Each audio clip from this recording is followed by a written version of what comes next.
السلام علیکم ورحمۃ اللہ وبرکاتہ۔ الحمد للہ نحمده ونستعینه ونستغفره ونؤمن به ونتوکل علیہ ونعوذ باللہ من شرور انفسنا ومن سیئات اعمالنا من يهده الله فلا مضل له ومن يضلله فلا هادي له ونشهد أن لا إله إلا الله وحده لا شريك له ونشهد أن سيدنا ومولانا محمدا عبده ورسوله أما بعد فأعوذ بالله من الشيطان الرجيم بسم الله الرحمن الرحيم يا أيها الذين آمنوا ادخلوا في السلم كافة ولا تتبعوا خطوات الشيطان وقال النبي صلى الله عليه وسلم كلكم راع وكلكم مسؤول عن رعيته صدق اللہ العظیم۔ حضرت صدر محترم اور ہمارے مہمان خصوصی حضرت اقدس مولانا محمود خان صاحب دامت برکاتہم، اسی طرح اسٹیج پر جلوہ افروز جمیع علماء اکرام و حفاظ اکرام اور ہمارے سامعین محترم بزرگوں اور دوستوں، یقیناً آج ہم جس محفل کے اندر بیٹھے ہیں، جس اجلاس کا ہم حصہ بنے ہوئے ہیں، یہ یقیناً اللہ کی رحمت کو اتارنے کا ذریعہ ہے، اللہ کی محبت کو متوجہ کرنے کا ذریعہ ہے، کیونکہ یہاں قرآن سے نسبت کی بدولت ہم لوگ جڑے ہیں، رسول اللہ کی نسبت پر جڑے ہیں، دین متین کی نسبت پر جڑے ہیں، اللہ کے رسول سے عشق کی بنیاد پر جڑے ہیں۔ اسی وجہ سے ایک لمبے وقت سے ہم طلبہ و طالبات کے پروگرام کو سن رہے تھے، اور ان کے اساتذہ نے جو ان کی خوابیدہ صلاحیتیں تھیں ان کو اجاگر کیا، محنتیں کی، اور ہمارے سامنے وہ نمونے پیش ہوئے کہ معصوم سی زبانوں نے اللہ اور رسول اللہ کی باتوں کو ہمارے جو ہے درگزر نے ہمارے حوالے کیا، ہمارے سامنے پیش کیا۔ یوں تو یہاں بیٹھنے کی میں قابل بالکل بھی نہیں ہوں، کیونکہ آپ دیکھ رہے ہیں سب سے کم عمر میں ہی نظر آ رہا ہوں۔ یہ ہمارے تمام اکابر علماء یہاں بیٹھے ہوئے ہیں، لیکن عربی میں کہتے ہیں الامر فوق الادب، کہ جو حکم ہے نا وہ ادب سے بھی اوپر ہے، تو میں حکم کی تعمیل میں یہاں آپ حضرات کے سامنے بیٹھ گیا ہوں۔ عزیزان محترم، اللہ پاک نے جو زندگی عطا فرمائی ہے، یقیناً اس کی کامیابی ایمان کی بدولت ہونا ہے۔ جب آدمی ایمان کو بنا کر اپنی اصلاح کر کر رسول اللہ کے طریقوں کو اپنا کر اس دنیا سے رخصت ہو جائے گا، تو اللہ پاک نے ایک عظیم زندگی اس انسان کے لیے رکھی ہے، ایسی نعمتوں بھری، ایسی جو ہے وہاں کی راحتیں جو کبھی ختم نہیں ہونے والی ہے، جس کو حدیث میں یوں بیان کیا گیا، مالا عین رات ولا اذن سمعت ولا خطر علی قلب بشر، کہ ایسی نعمتیں رب نے تیار کر رکھی ہے جس کو کسی آنکھ نے نہیں دیکھا، کسی کان نے نہیں سنا، ولا خطر علی قلب بشر، اور کسی انسان کے دل میں اس کا خیال تک نہیں آیا۔ ایسی نعمتیں اللہ کل آخرت میں ہم ایمان والوں کو عطا کرنے والے ہیں، لیکن یہاں اس طریقے کی زندگی گزارنا پڑے گی جو اللہ چاہتے ہیں، جو رسول اللہ کی تعلیمات ہے، جو صحابہ کا طریقہ ہے، تاکہ اللہ کی وہ بنائی ہوئی نعمتیں جو اللہ نے ایمان والوں کے لیے بنائی اس سے ہم لطف اندوز ہو سکیں۔ میرے عزیز دوستو، یوں تو ہر واعظ اور مقرر کو آپ نے دیکھا ہوگا کہ وہ حقوق کی جب بات آتی ہے تو حقوق والدین پر بہت تبصرے کرتے ہیں، بہت باتیں کرتے ہیں۔ معذرت کے ساتھ کہہ رہا ہوں کہ اتنے حقوق کو بیان کیا جاتا ہے کہ ماں باپ کا یہاں تک حق ہے کہ اگر وہ کہہ دے کہ بیوی چھوڑ تو چھوڑ دے، پیسے پورے زائل کر دے، تیری دولت ختم کر دے، یہاں تک ماننا ہے۔ یقیناً والدین سر آنکھوں پر ہے کہ جہاں اللہ نے اپنے حقوق کو بیان کیا وہاں والدین کے حق کو بیان کیا، لیکن اس سے ہم قطع نظر نہیں ہو سکتے کہ جہاں والدین کے حقوق اولاد کے اوپر ہے تو اولاد کے بھی کچھ حق والدین کے اوپر عائد ہوتے ہیں۔ کچھ حقوق والدین کے اوپر اولاد کے بھی ہیں. جیسے رسول اللہ کے دور میں والدین رسول اللہ کی مجلس میں حاضر ہے، روتے ہوئے آئے ہیں، اپنے فرزند کی بیٹے کی شکایت کر رہے ہیں کہ ہم کو ہمارے بیٹے نے مارا ہے، وہ بھی ڈنڈوں سے مارا ہے، بہت بری طرح مارا ہے. رسول اللہ کا زمانہ ہے، اتنے امن کا زمانہ ہے. اس دور کے اندر ایک والدین اپنے بچے کی شکایت لے کر رسالت مآب صلی اللہ علیہ وسلم کی بارگاہ میں حاضر ہوتے، شکایت کرتے، مارا بھی ہے، ڈنڈوں سے مارا ہے. رسول اللہ نے فرمایا کیا تم نے بچے کے حق بھی ادا کیے؟ بچوں کے اب ہم بول رہے ہوں گے کہ حق کیا ہے؟ ہم تو ان کو پیدا ہوتے سے ان کے کپڑے لتے کھانے پینے کی فکر میں صبح سے شام تک جو ہے اسی فکر اور سوچ کے اندر گزارتے ہیں، کاموں کے لیے نکل جاتے ہیں، کھانے پینے کا پتہ نہیں ہوتا اور ان کے لیے جستجو کر کر کچھ رقم اکٹھی کر کر لاتے اور ان کی زندگی کو جو ہے اچھی بناتے ہیں.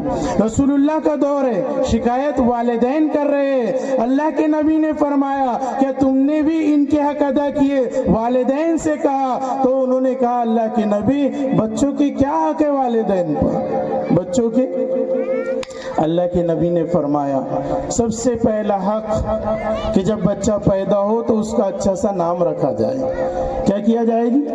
اچھا سا نام رکھا جائے. بلکہ ایک حدیث میں رسول اللہ نے فرمایا کہ کسی کے گھر اللہ نرینہ اولاد دیتے رہے، کیونکہ دینے کا ضابطہ اللہ کا ہے. یا بلی من یشاء اناسا یا بلی من یشاء ذکور او یزوجہم ذکرانا و اناسا ویجعل من یشاء عقیما. ترتیب خداوندی ہے، جس کے گھر چاہتے ہیں لڑکیاں دیتے، جس کے گھر چاہتے ہیں صرف لڑکے دیتے، جس کے گھر چاہتے ہیں دونوں دیتے، اور جہاں نہ چاہتے وَيَجْعَلُ مَن يَشَاءُ عَقِيمًا تو بانجھ رکھتے ہیں، بے اولاد رکھتے ہیں. یہ بھی اللہ کی قدرت ہے.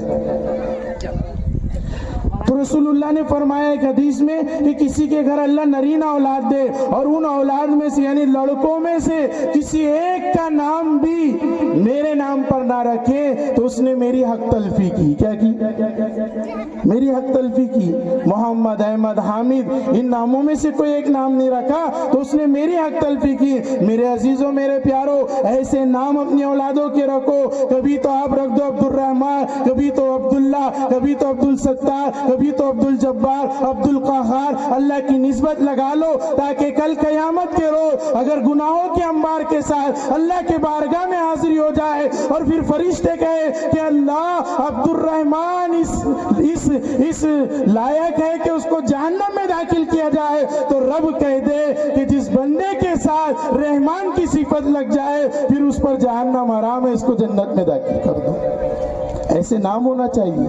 ابھی جدت کا دور ہے تو کوئی جو سیریلوں میں کے نام رکھ رہا، کوئی کہاں کے نام رکھ رہا. ہمارے استاد کہتے تھے کہ ایک صاحب ہمارے پاس آئے اور کہنے لگے نیا نام دو مولانا، ایک دم نیا، پورے گاؤں میں، پورے محلے میں، پوری بستی میں کس کا بھی نہیں ہونا. تو ہمارے حضرت کہے کہ بھئی قرآن میں ہے اور اس کے بعد کس نے نہیں رکھا وہ نام فرعون کا ہے. کس کا ہے؟ کس نے نہیں رکھا، تم رکھ لو.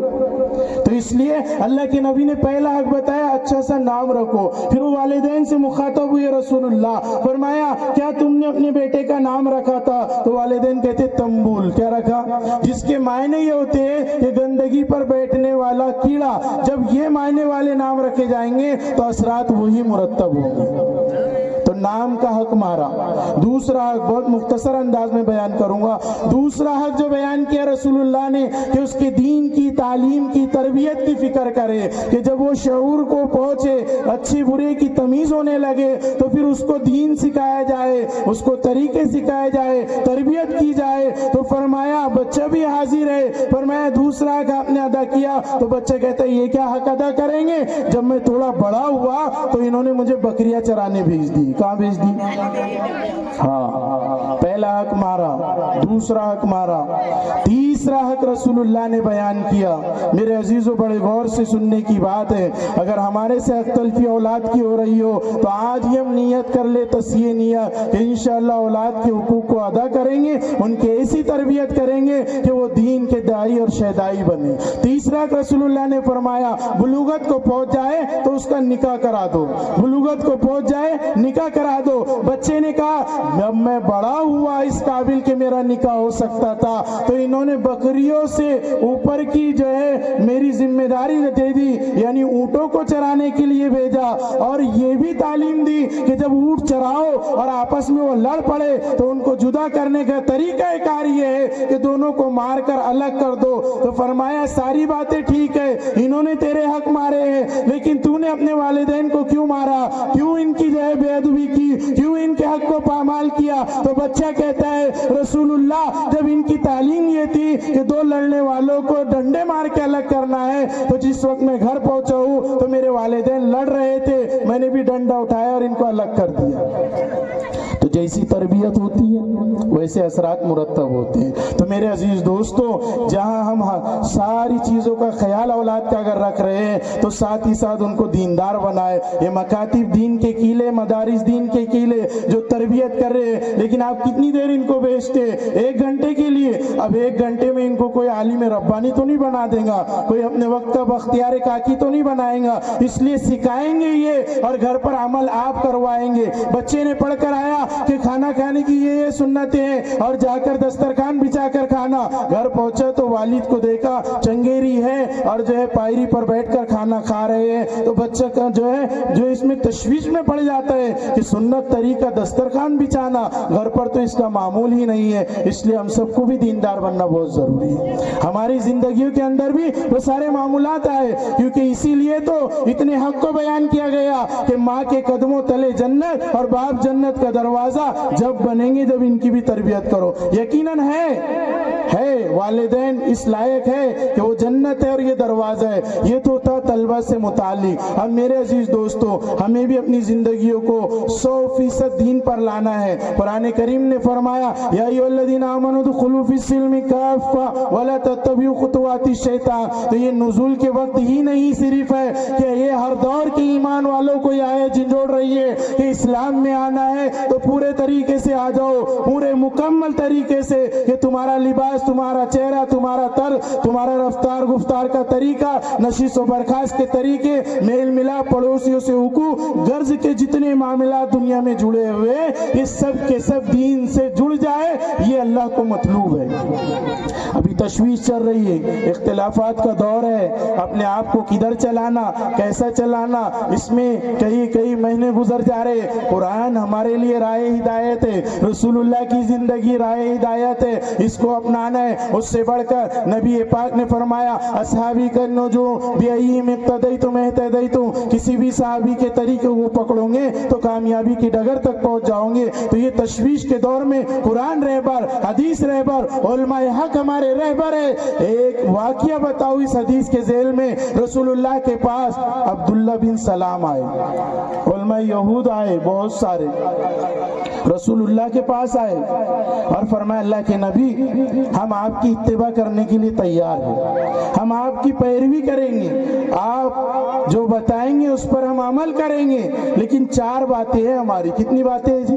صرف 4 باتوں کی اجازت دیجئے. کیا بات تھی؟ فرمایا ہفتہ جو سنیچر کا دن ہے اس کی تعظیم کی اجازت دے دیجئے، اور دوسری کہ ہم اونٹ کا گوشت نہیں کھائیں گے، اور تیسری دودھ نہیں پیئیں گے، اور چوتھی یہ ہے کہ ہم تورات یعنی توریت بھی پڑھیں گے، ساتھ میں ہم محمدی بھی رہیں گے، اور یہ 4 کام بھی کریں گے کہ ہم کو یہ 4 کام کی اجازت دیجئے. پھر جیسا آپ ہمیں استعمال کرے، جو کام کرنے کے لیے کہے ذرہ برابر اس میں کمی نہیں آنے دیں گے. قرآن نے اعلان کیا یا ایھا الذین آمنوا ادخلوا فی السلم کافۃ، پورے داخل ہونے کا حکم ہے. ایک بالش برابر بھی شریعت محمدی سے ہٹیں گے تو آپ پر یہ آیت صادق نہیں آئیں گی. اس لیے آج ہمارے جو تشویش کی حالت ہے نا، اس کو ختم کرنا ہے. جب آدمی جمتا ہے تو اللہ کے طرف سے انعامات کی بارش ہوتی ہے، پھر اللہ سب کو ہلاک کر کے اس کو بچاتے ہیں، سب کو برباد کر کے اس کو آباد کرتے ہیں، کیونکہ اس نے دین حق کو پکڑا تھا. بنی اسرائیل کے ایک بزرگ تھے داؤد. ایک مرتبہ وہ بیٹھے اور پہاڑوں پر ان کی نگاہ گئی تو پہاڑ پر دیکھے انہوں نے کہ سبزہ اگ گیا. کیا سبزہ نہیں تھا، تو ان کے ذہن میں یہ بات آئی کہ اس کی چوٹی پر بھی سبزہ اگنا چاہیے. ہاں، تو غیب سے آواز آئی واہ داؤد تمہاری ولایت یہاں تک پہنچ گئی کہ اب تم اللہ کو بھی مشورہ دے رہے. کس کو دے رہے؟ ہاں.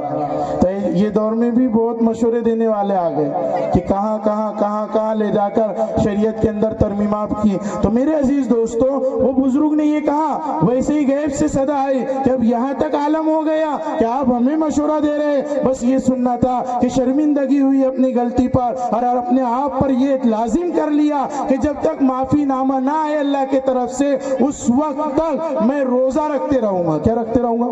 بہت بڑی بات ہے کہ جب تک اللہ معاف کا کوئی اعلان نہ کر دے کہ ابو داؤد ہم نے تجھے بخش دیا، معاف کر دیا، تو مسلسل روزہ رکھوں گا. اسی عالم میں جنگلوں کے اندر گھومنے لگے اور پہنچتے پہنچتے ایک گاؤں میں پہنچے جس گاؤں میں اپنے قریبی اعزا قریب رہا کرتے تھے. وہاں ایک محفل شروع تھی کھانے کی. لوگوں نے کہا کہ حضرت آپ جو ہے کھانا تناول کر لے. کہنے لگے میری تو منت ہے، میری تو نیت ہے، جب اللہ مجھے معاف کرے گا تبھی میں کھانا کھاؤں گا، کیونکہ میرے سے ایک خطا ہو گئی، ایک لغزش ہو گئی. فرمایا لوگ اکسانے لگے، ارے تم تو بہت ہی بڑے دیندار بن گئے، تم اکیلے ایک طرف، ہم اتنے سارے دکھ رہے کہ نہیں تم کو؟ یہ باتوں پہ ہمارا یقین نہیں ہے. دیکھو معاملہ طے ہے، کھانا سامنے کھا لو. وہ بزرگ منع کرتے رہے، یہ پوری پبلک اکساتے رہی کہ یہ کوئی باتیں نہیں ہوتی، آپ چاہے تو وہ چیز کو ختم کرو، یہ سب دل کی باتیں ہیں. کہنے لگے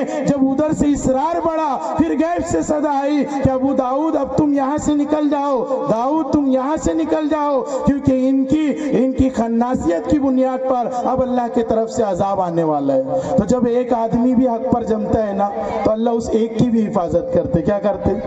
اللہ اس کی بھی حفاظت کرتے. آخر میں ایک بات کہوں کہ ہمیں بچوں کو 5 لین کی محنت کرانا ہے. نمبر 1 توحید اور توحید کے ساتھ ارکان اسلام. توحید کے ساتھ ارکان اسلام ان کو سکھاؤ. ہاں. نمبر 2 رسول اللہ کی محبت اور محبت کے ساتھ پوری سیرت ان کو سمجھاؤ. دیکھو دین کیسے پورا مکمل ان کی زندگیوں میں. نمبر 1 توحید اور ارکان اسلام سے آراستہ کرا دیا جائے. نمبر 2 رسول اللہ کی محبت اور آپ کی مکمل سیرت ان کی زندگیوں میں بھی آئے اور یہ اس کو سمجھ بھی لے. اور نمبر 3 ان کو قرآن سکھایا جائے. اور نمبر 4 دعائیں سکھاؤ ان کو. ہر لین کی دعا سکھاؤ. دعا سکھانے کا مطلب یہ ہے کہ پھر 24 گھنٹے اللہ کی یاد میں مشغول رہیں گے. بیت الخلا میں جانے سے پہلے اللہ کی یاد، نکلنے کے بعد یاد، سونے سے پہلے یاد، جگنے کے بعد یاد، مسجد میں داخل ہونے سے پہلے یاد، باہر نکلنے کے بعد یاد، گھر سے نیا کپڑا پہن رہا دعا پڑھ رہا اللہ کی یاد، بے خبر نہیں رہے گا. تو نمبر 4 دعائیں سکھاؤ. اور نمبر 5 جو سب سے بڑی چیز ہے کہ آداب و اخلاق سے آراستہ کراؤ. کہ جب یہ 5 باتیں، یقیناً یہ پورا دین نہیں ہے لیکن یہ 5 باتیں اگر زندگیوں میں لائیں گے مکمل دین پر ان کا چلنا آسان ہو جائے گا.